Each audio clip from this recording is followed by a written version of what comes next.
우리 옆에 계신 성도님들과 같이 인사를 한번 나누어 보십시다. 만나서 반갑습니다. 오늘 또 새 은혜를 받읍시다.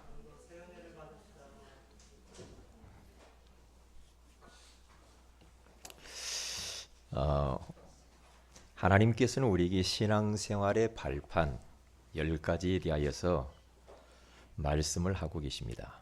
오늘은 7번째 시간으로 생사화복의 주관자라는 말씀을 하나님께서 주셨습니다. 사랑하는 우리 새은혜 교회 가족 여러분들은 생사화복의 주관자가 하나님이심이 믿어지는 그런 은혜를 받으시기를 주님의 이름으로 축복을 드립니다.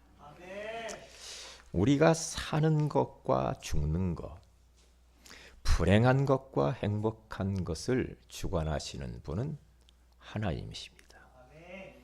그래서 여기 보면은요, 생, 사, 화, 복 이렇게 나와 있죠. 이 말은 한마디로 말하면 인생을 이야기하는 거거든요. 우리 인생이 태어나서 행복과 불행을 반복하면서 살다가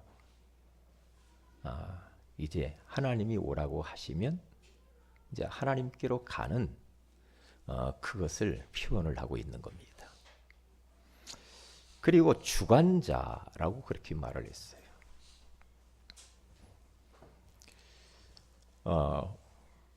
우리 인생의 주권자요 주관자는 사람이 될 수가 없고 사람이 되면 안 되죠. 인생의 생사화복을 완벽하게 주관하고 다스리고 계시는 분이 계시거든요. 그분이 하나님이십니다. 저는 아무리 생각해 봐도 이 말씀이 딱 맞아요. 아무리 생각해 봐도. 왜냐? 내가 내 인생 내 마음대로 안 되거든요. 그래서 저 자신을 한번 또 예전에도 묵상을 자주 하지만 묵상을 한번 해봤습니다. 지금까지 태어나서 살아오는 모든 과정을 한번 쭉 뒤돌아봤어요. 봤더니요, 내가 출생하게 되어진 것이 전라북도 전주시 금암동 333번지 한창수 씨의 아들로 태어났단 말이에요. 그런데 내 의지하고는 상관이 없어. 내 의지하고. 내가 전라북도 전주에서 태어나고 싶은 것도 아니었지. 그렇죠? 남자로 태어나고 싶다고 해서 내가 제가 태어난 것은 또 아니란 말이죠. 내가 이런 부모 밑에서 태어날 것을 선택한 것도 아니더라고요. 그리고 자라면서 친구들을 만난 거, 그것도 내가 친구들을 골라서 만난 것은 없어. 사람들 만나는 거 내 마음대로 만난 것이 아니더라고요. 그리고 내가 학교를 갔는데 학교도 그 지역에 살으니까 뭐 그쪽에 학교를 초등학교를 가지. 거기서 선생을 만났는데 선생 내 마음대로 할 수가 없어. 같은 반 짝꿍들 내 마음대로 할 수가 없어. 내 의지로 되는 것은 없는 거구나, 인생이. 그러면서 쭉 자라면서 이제는 제가 기술도 배우고 또 어디 뭐 직장도 다니고 거기서 만남들, 제가 또 결혼을 하는 만남, 내가 선택한 것처럼 보이는데 아니더라니까요. 하나님이 주신 자녀, 내가 막 어떻게 해서 뭐 아니더라고요. 그러면서 쭉 지금까지 와서 우리 사랑하는 성도들을 만난 거, 어떻게 여러분들을 제가 만날 수가 있겠어요? 내 마음대로 어떻게 그걸 할 수가 있겠어요? 여러분들을 막 꼬셨나요? 그게 아니더라고요. 네. 그러면 앞으로 내가 살아가는 미래도 하나님 손 안에 있는 거구나. 그리고 죽는 것도 내 마음대로 할 수가 없어. 하나님이 오라고 하는 그 때가 있단 말이지. 그러니까 사람들이 죽고 싶어도 못 죽어요. 현장에서 제가 전도를 하면서 어른들을 좀 많이 만나요. 만나면 나 그만 살래. 나 죽고 싶어. 빨리 죽고 싶대. 그래서 제가 그래요. 마음대로 안 되죠. 죽고 싶은데 마음대로 안 되죠. 그 죽음은 하나님 손 안에 있습니다. 하나님이 오라고 해야 갑니다. 제가 그렇게 이야기를 하죠. 틀림없는 것 같아요. 그래서 사무엘상 2장 6절에서 10절에 가서 보면은 한나라는 이 여인이 기도하는 장면이 나옵니다. 그에게 하나님이 자녀를 주셨어요. 사무엘을 얻고 난 이후에 그가 하나님 앞에 찬양하며 기도하는 장면이 나옵니다. 내가 믿는 하나님은 사람을 죽이기도 하고 살리기도 하시고 가난하게도 하고 부하게도 하시고 그리고 낮추기도 하시고 높이기도 하시고 수월에 지옥에 내리기도 하시고 거기에서 끌어올리기도 하시고 가난하고 빈궁한 사람 삶의 사람들을 거기에서 다시 일으키시면서 영광의 자리에 앉게 하시기도 하시고 그러면서 이런 말을 합니다. 여호와를 대적하는 자는 산산이 깨어질 것이다. 그렇게 말을 해요. 틀림없죠. 살고 싶다고 해도 하나님이 부르면 우리는 살 수가 없죠. 죽고 싶다고 해서 하나님이 안 돼 하면은 죽을 수도 없어. 왜요? 생사 화복의 주관자는 창조주 하나님 손 안에 있다는 것을 증명하는 겁니다. 제가 이번 주간에 막 기도가 나오더라고요. 어떤 기도가 나오냐면 트럼프하고 김정은 씨가 만나는데 좀 잘 좀 됐으면 좋겠어. 그래서 이 땅에 평화가 오고 핵전쟁이 없고 서로 싸우고 이런 것이 없었으면 좋겠다. 사실은 그들의 만남에 가장 관심 있는 이 사람이 우리 이 남한 쪽에 우리들 아닙니까? 사실은요. 그들이 잘 돼야지. 또 싸우고 뭐 합의가 안 이루어지고 또 뭘 핵을 또 실험하고 미사일 쏘고 이러면은 더 불안하잖아. 불안하잖아. 하나님 좀 잘 좀 이루어졌으면 좋겠는데 기도를 하다가 하나님이 내 손에 있거든. 그걸 깨달읍시다. 야, 걱정하지 마. 내 손에 있는 거야. 딱 그런 생각이 들어요. 그렇죠. 하나님 손 안에 있죠. 이 땅 하나님의 손 안에 있죠. 네? 그래요. 하나님 감사합니다. 제가 그렇게 고백을 했단 말이죠. 네? 우리에게 찾아오는 일, 환경, 문제, 조건, 만남도 모두가 다 하나님께서 허락하셨다는 겁니다. 그러면 하나님이 허락하셨기 때문에 거기에는 분명한 하나님의 뜻이 있고 하나님의 선하신 계획이 있다 이 말이죠. 우리는 그냥 우연하게 이 땅에 와서 그냥 아무 의미 없이 살다가 인생 땅의 것만을 위해 살다 갈 그런 인생은 아니잖아.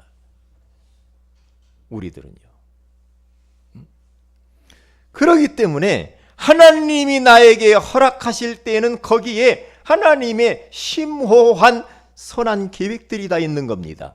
하나님이 나를 이 땅에 태어나게 했다. 그 자체가 이유가 있는 거예요. 그러니까 아무도 하나님이 허락지 않으면 이 땅에 올 사람 없어요.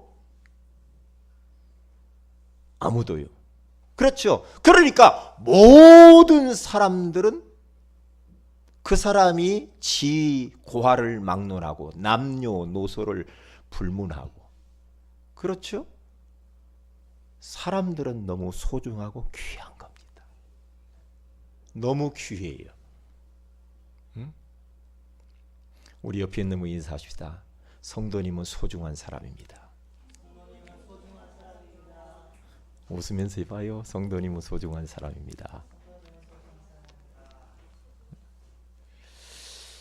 요한복음 9장에 가서 보면은 특별히 3절에 제자들이 물어봅니다. 예수님, 저 소경으로 난 저 아이가 왜 저렇게 됐어요? 부모 죄입니까? 저 자식 저것이 죄져서 그렇습니까? 도대체 왜 그래요? 지금도 사람들이 똑같아 관심이 많아. 왜 저 집은 왜 이럴까? 그렇게 말을 한다니까. 왜 저 사람은 그럴까? 이렇게 쉽게 말을 할 수가 있거든요.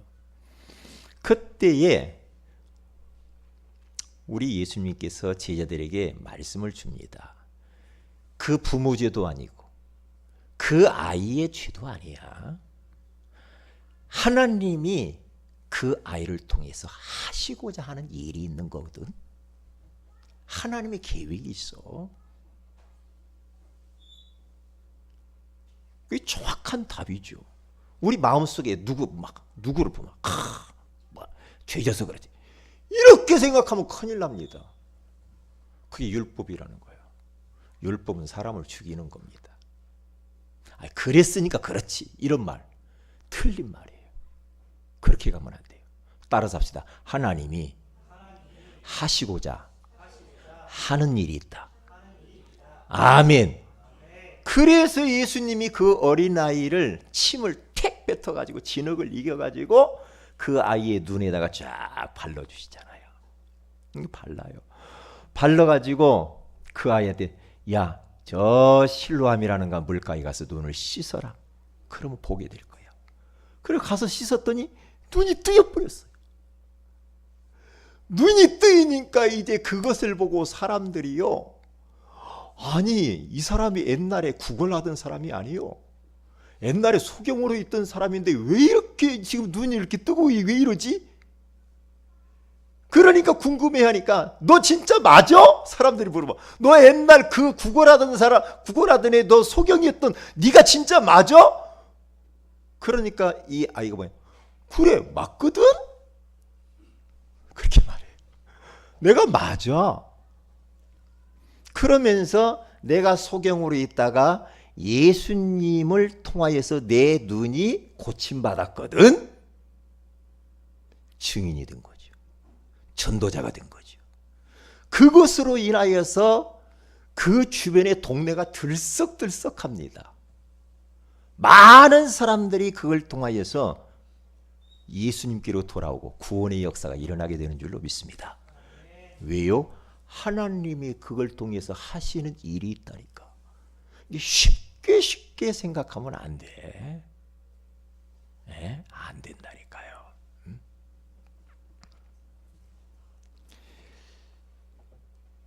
그래서 우리들은 꼭 잊지 말아야 됩니다.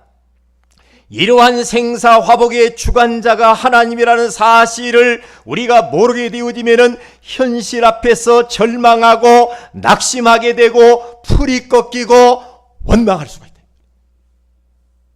그러나 반대로 하나님의 뜻을 알고 있는 사람은 오히려 지금 주어진 현실에 감사하며 하나님이 응답하실 시간표를 기다릴 줄 아는 사람이거든요.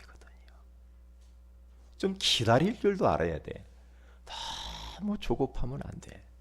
우리 한국 사람들의 아주 좋은 성품도 되지만은 조금 지양해야 될 부분이 조급성이에요. 뭐든지 빨리 끝내는 거예요. 그래서 빨리빨리. 저 동남아 지역에 가니까 얼마나 사람들이 늘어져 있는지요. 우리나라하고 완전히 달라. 우리나라가 보통 민족은 아니야. 에? 보통 민족은 아니야. 중국 가서 뭔 건물 하나 짓는데요, 몇 년이 걸립니다. 또 가서 보면 그대로 있어. 조금씩 조금씩. 한국이 있죠. 몇 개월 만에 끝내버립니다. 빌라 같은 거. 참, 일은 잘해요. 그런데 너무 또 조급할 수도 있다 이 말이죠. 기다리질 못해. 뭐든지 당장 끝내버려야 돼.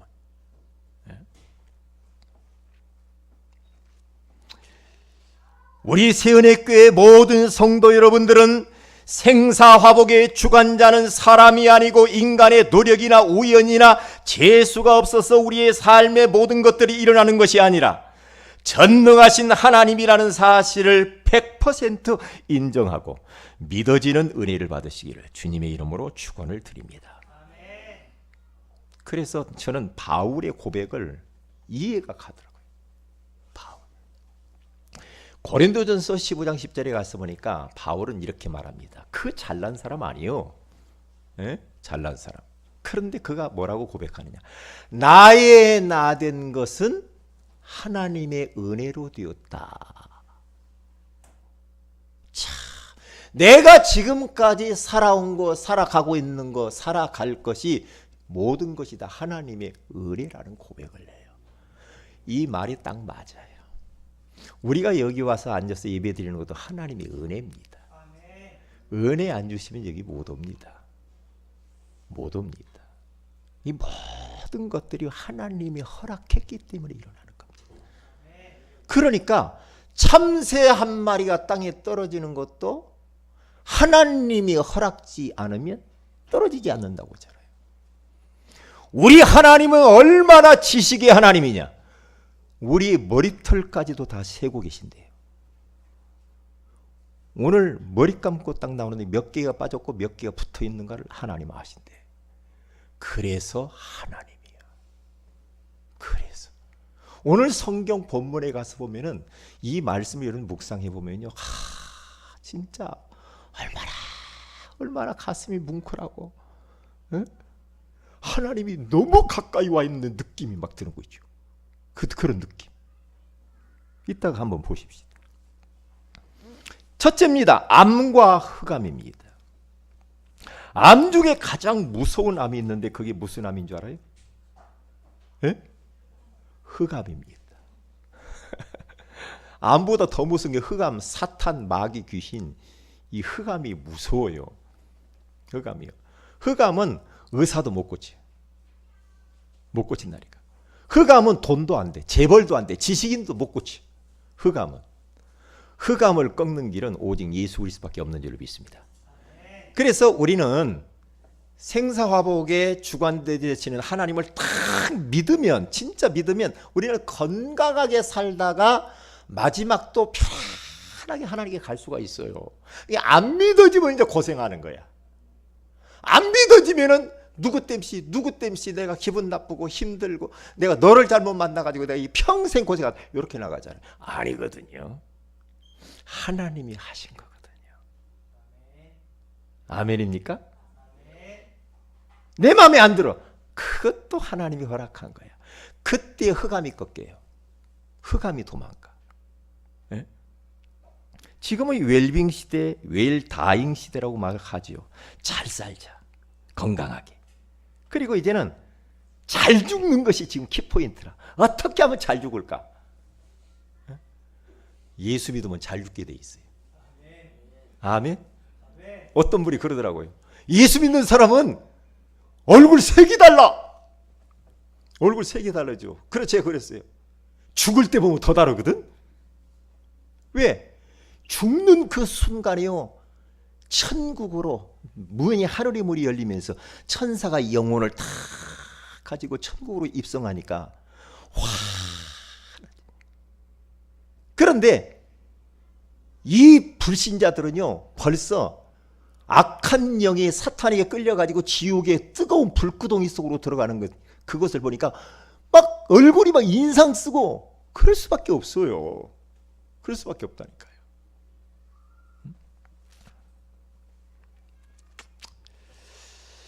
그래서 암은 육신의 병입니다. 흑암은 영적인 병이에요. 그런데 이 암이라고 하는 것은 성격과 굉장히 관련이 있어요.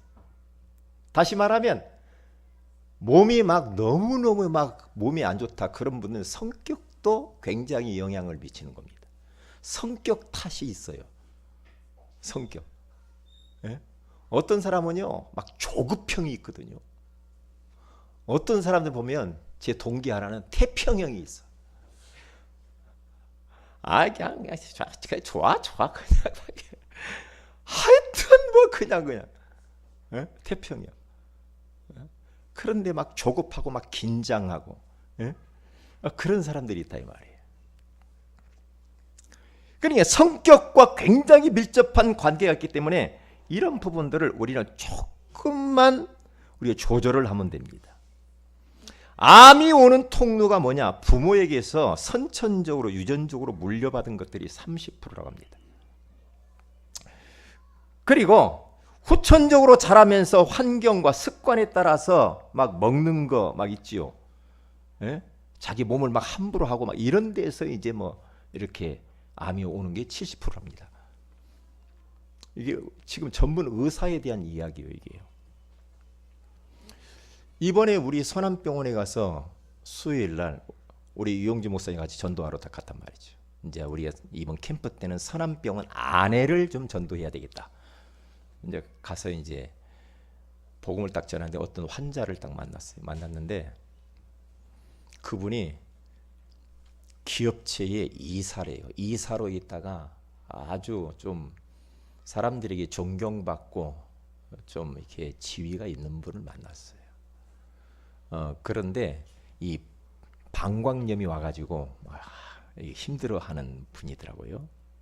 그러면서 그분에게 제가 복음을 딱 전했거든요. 전했는데 이분이요 이런 말을 하더라고요. 예? 무슨 말을 하냐면 제가 영혼이 있다고 그랬거든요. 나이가 한 70 중반 정도 된 것 같아요. 70은 넘으신 것 같게 보니까. 인간은 영혼이 구원받아야 됩니다. 죽으면 끝나는 게 아닙니다. 영혼은 하나님의 나라가 있는 겁니다. 그래서 예수 믿고 죄 용서받고 영혼 구원받고 천국에 가셔야 됩니다. 제가 그런 이야기를 그분에게 이야기를 했다니까요. 그런데 이분이 영혼이 없어. 영혼이 없어. 이렇게 톡 이야기를 해요. 이야기를 하면서 이분이 다음에 또 만나자. 이렇게 이야기를 했는데요. 그래서 이제 만나기로 했어요. 그분이 다음에 탁 뭔 이야기를 하는 거니 내가 이렇게 몸이 아픈 것은 젊어서 못된 짓을 많이 했거든. 젊어서 함부로 내 몸을 막 함부로 했거든. 그래서 내가 몸이 아픈. 이게 젊을 때 몸 관리 못한 것이 지금 나타나는 거거든. 이런 이야기.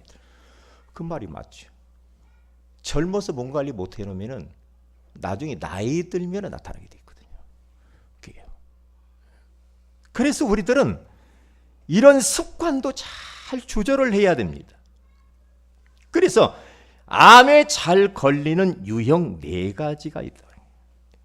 안절부절형, 완벽주의형, 참고 삭히는 형, 염려형이 있다고 합니다.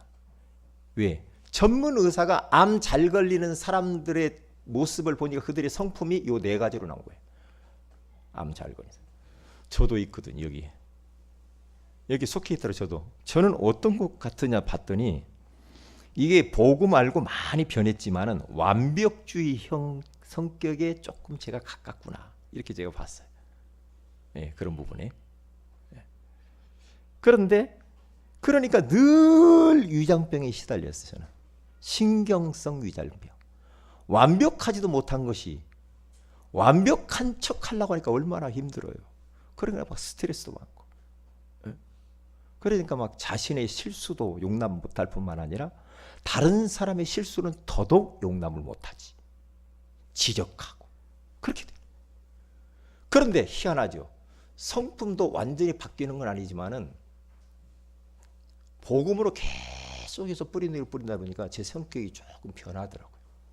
이제는 아이고 탁탁 탁탁 내려놓는 그런 성품으로 조금씩 변해. 탁탁 내려놓는. 그러니까 어느 날 보니까 위장병이 사라지더라고. 아, 성격에 몸이 굉장히 영향을 미친다는 걸 저는 알았어요. 이게요. 그래서 안절부절형이 있죠. 혹시 한번 찾아보세요. 여기 해당 안 되는 분이 있을 수도 있어요. 해당 안 되는 분. 그런 분들은 진짜 감사해야 돼요. 왜냐? 암과는 좀 거리가 멀거든요. 그런 분 없죠, 여기는. 해당 안 되는 다 속해 있나요? 네? 막 들뜨고 좀 놀 때는 놀아야 되는데 놀지도 않고 일만 하는 사람 있죠. 마음대로 되지 않으면 투덜대고 쉬는 날 오면은 쉬는 날도 아까워가지고 어색하고 또 일하고 실컷 직장에서 사업터에서 일하고 하다 집에 와서 또 일하고 빨래하고 세탁기 돌리고 뭐시 가만히 못 있어. 성격이 가만히 못 있는 성격이 있거든요. 오도방정 다 털어. 그러면서 막 여기저기 전화하고 막 돌아다니고 막 그래요.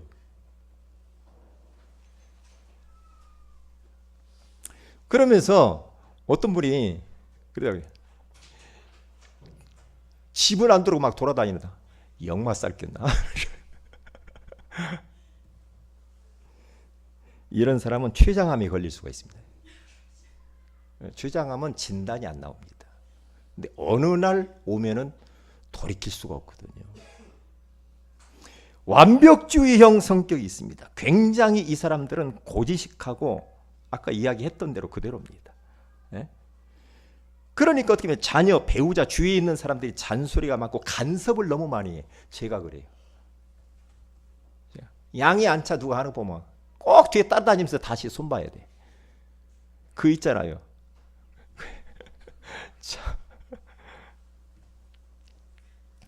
뭘 시작하면 막 끝을 봐야 돼. 그러니까 자꾸 확인하는 성격이 있죠. 뭐 했나 안 했나. 가스불 껐나. 전기불 껐나. 막 확인 막 합니다. 톡으로 확인하고 문자로 확인하고. 그런 사람 아까 이야기했듯이 위장병과 아울러서 불면증에 시달리고 그런 사람들은 스트레스를 많이 받는 형입니다. 그러면 건강이 굉장히 해롭습니다. 참고 삭히는 형이 있어요. 말도 안 해. 꾹꾹 삼키는 사람, 그런 형이 있어요. 그래 남이 부탁하면 거절도 못해. 이 남 눈치 많이 보고요. 남에게 상처도 못 줘. 이게 남을 너무 배려해. 배려하는 건 좋은데 너무 지나칠 정도로 배려해가지고 속에 있는 자기의 하고 싶은 말도 못해. 그래서 그런 사람들은 보증을 잘 써줘. 그래가지고 왜? 거절을 못해. 그 사람 이야기 들으면 너무 딱해. 그래가지고 나중에는 후회를 해. 네. 성경에는 보증 쓰지 말라고 했잖아요. 여러분 보증 쓴 사람이 있어요? 네?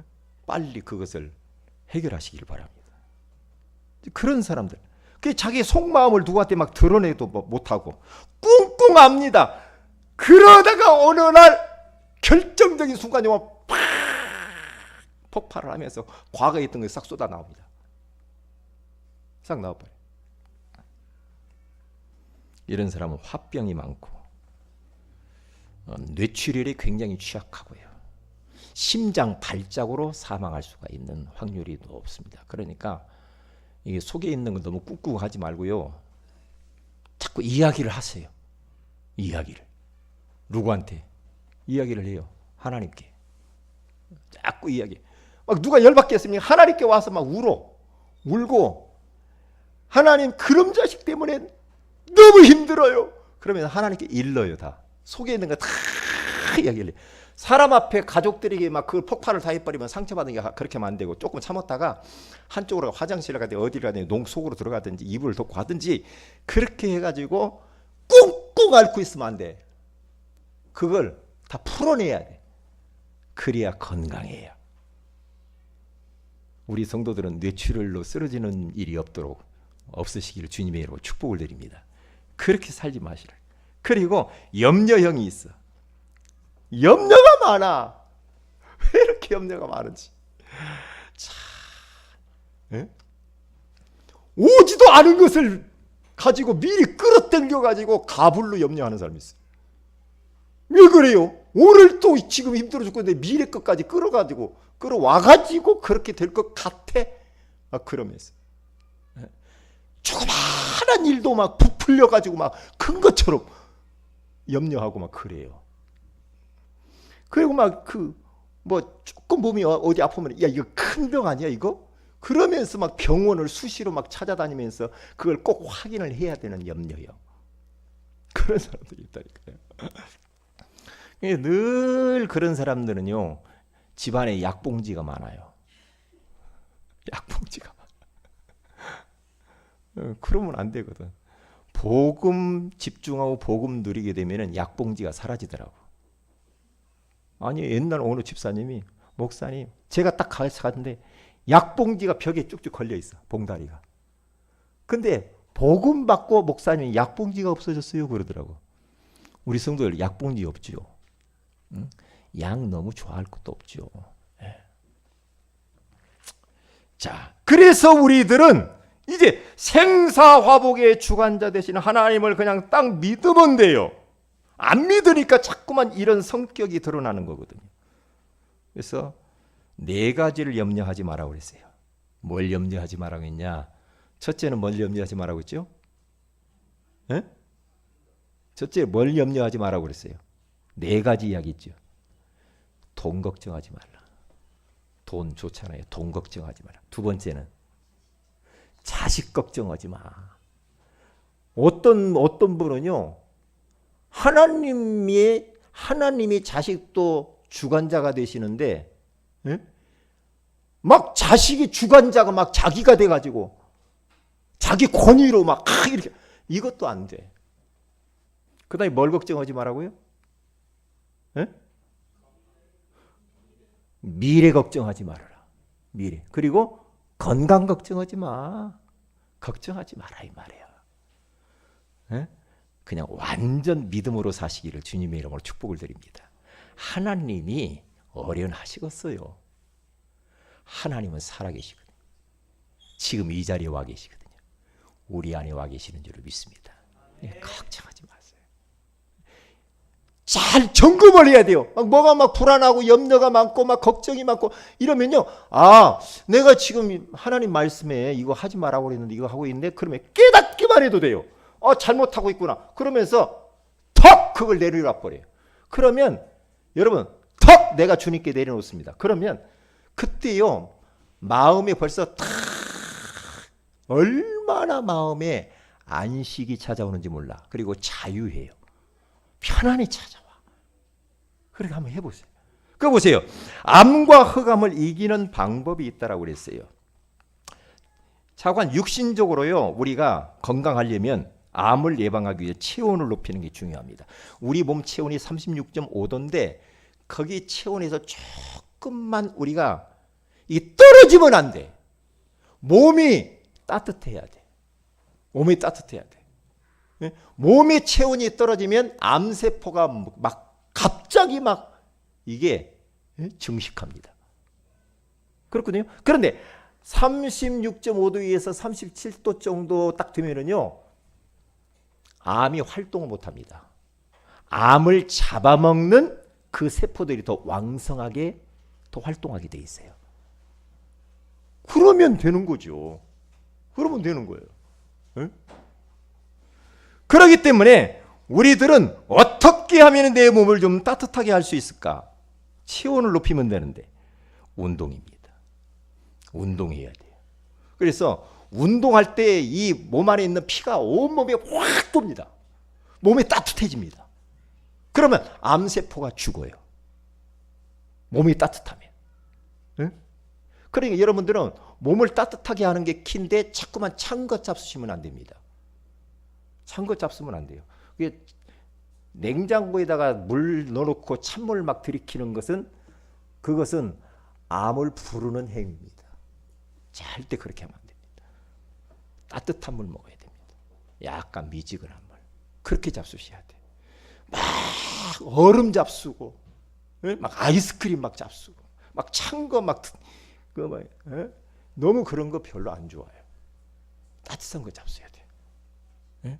왜요? 찬 것이 들어오면 어떤 일이 벌어진 줄 알아요? 몸 안에서요, 이 심장에서 부담이 딱 가요. 큰일 났구나. 이 찬 게 들어왔네. 내가 36.5도를 몸을 유지를 해야 되는데 그때부터 심장에서 막 펌프질을 팍 합니다. 왜? 이 찬 것을 데워야 돼.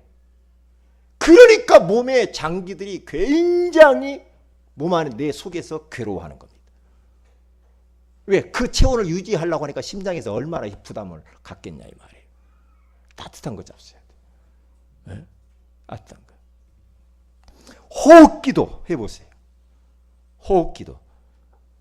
들이마시고 잠깐 멈췄다가 내뱉고. 이거 하면서 기도해 보세요. 그러면요, 소화도 잘 되고 그러면 몸이 따뜻해집니다.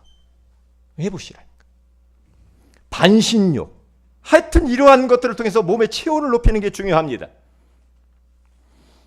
그리고 우리가 흑암을 이기고 암을 이기려면 주님께 모든 걸 맡기는 사람이 돼야 돼. 두 종류의 사람이 있는데 스스로 막 무거운 짐을 지면서 괴로워하는 사람이 있어.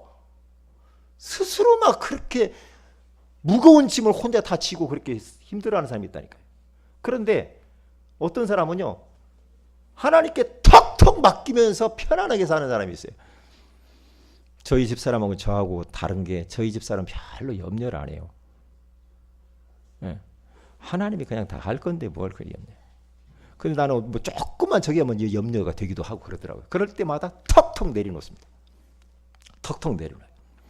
그래서 시편 52편 22절에 가서 보면은 내 짐을 여호와께 맡기라.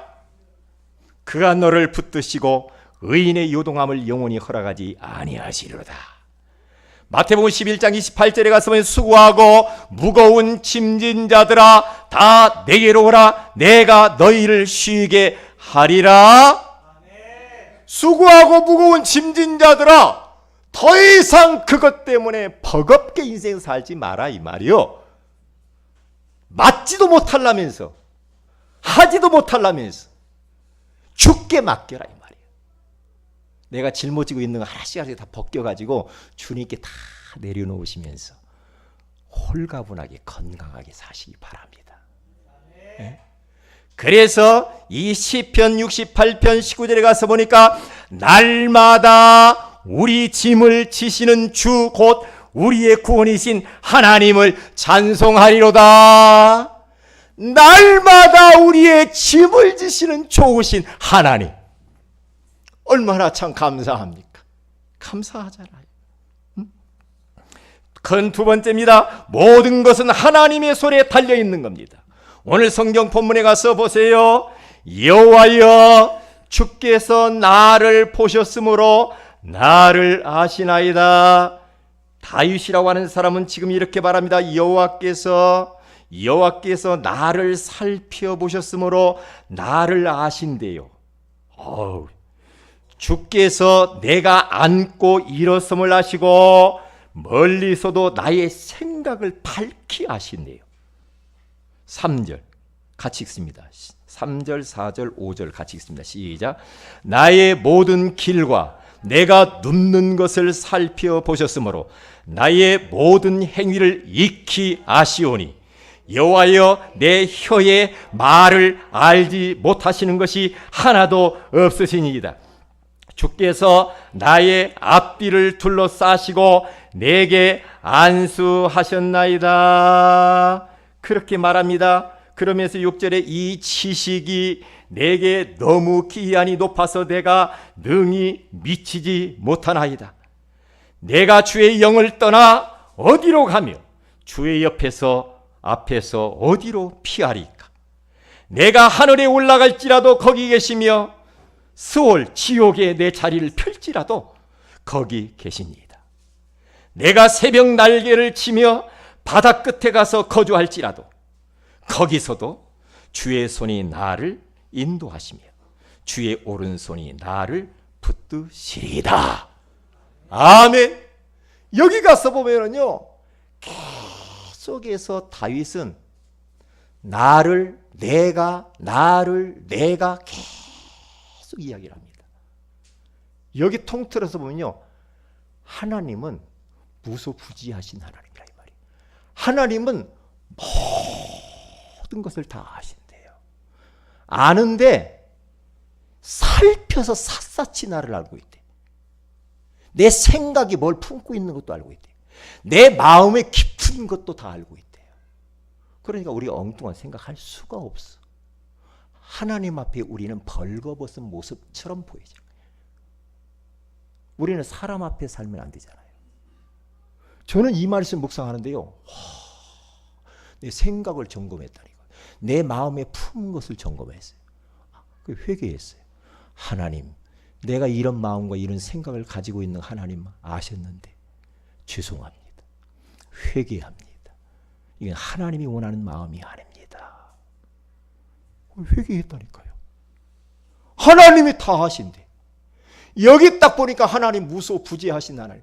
내가 하나님을 피해가지고 막 바다 끝까지 막 도망가서 하나님을 피해보려고 해도 우리가 믿는 하나님은 피할 수 없는 하나님. 하나님을 피할 수가 없어. 사람의 눈은 피할 수 있어. 사람의 눈을 피해서 다른 딴짓을 할 수도 있어요. 그런데 하나님은 그것도 알고 있거든. 그래서 우리 후대들이 꼭 기억해야 돼. 엄마 아빠 눈 속인다고 부모는 속일 수 있어도 하나님은 다 알거든. 다 보고 있거든. 그래서 하나님 앞에 사는 우리 후대들이 돼야 돼. 그걸 보고 코람 데오 그래. 하나님 앞에서 살아야 돼. 하나님 앞에 살기 때문에 함부로 말하면 안 돼.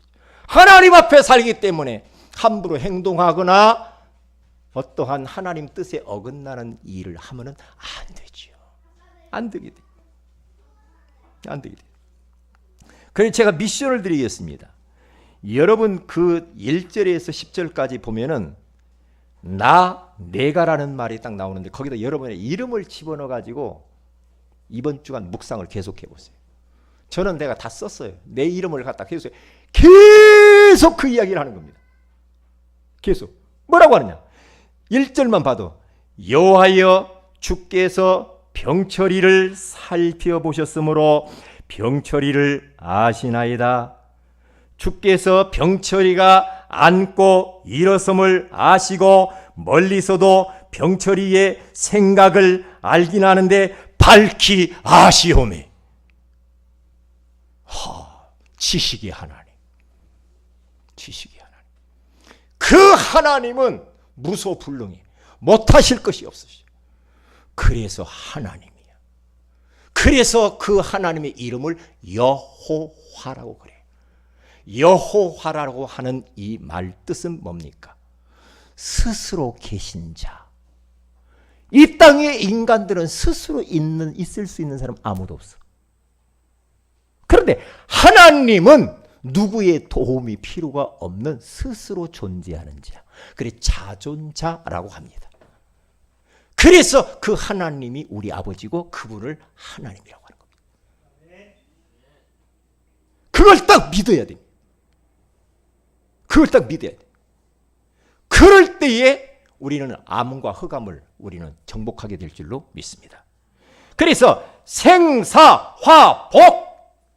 생은 살아가는 거, 태어나서 살아가는 거. 사는 죽는 거. 화는 불행한 것.